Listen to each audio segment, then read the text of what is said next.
शुक्रिया बेटा, आओ यहाँ पे रख दो इसे। समरुद अभी तक वापस नहीं आई ना? जी अभी तक नहीं। क्या क्या ऐसा पहली बार हुआ है या फिर वो इससे पहले भी ऐसे गायब होती रही है? लगता है तवज्जो हासिल करने के लिए करती है। नहीं, वो आमतौर पर ऐसा नहीं करती।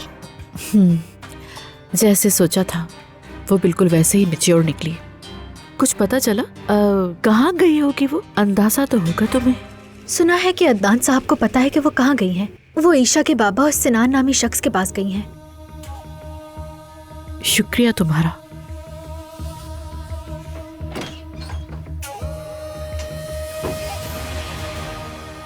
क्या बात है ज़मरुद, तो तुम खोज लगा रही हो,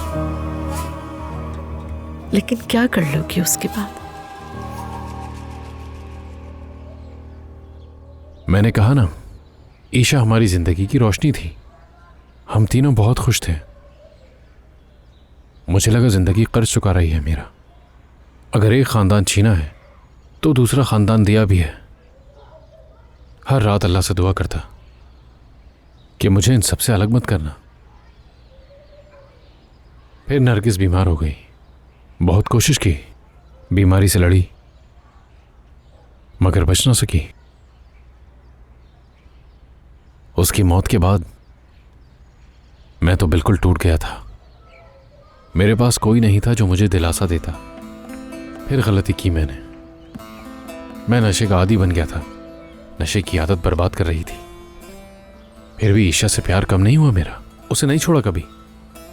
तो फिर ऐसा क्या हुआ कि इतने सालों बाद उन्होंने ईशा को छीन लिया? यही तो मुझे समझ नहीं आ रहा।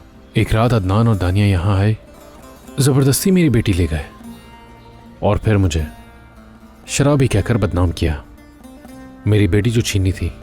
यानी इससे पहले अदनान को आप नहीं जानती थे? बिल्कुल नहीं, मैंने उस रात उसे पहली बार देखा था। तो दानिया ने उसे हाल ही में बताया है? देखिए ज़मरू साहिबा, मुझे माफ़ कीजिएगा, मगर बाकी बातें आपको मुझसे नहीं अदनान से करनी चाहिए।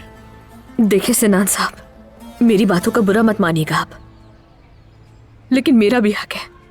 मेरा भी हक है कि मैं हकीकत जानूं। मसलन ईशा की कस्टडी किसके पास है? दानिया के पास। मैंने आपको बता दिया। देखिए मैंने अपनी कहानी सुना दी है आपको। बाकी आपको अदनान से पूछना चाहिए, वही आपको सही बता पाएगा और कोई नहीं।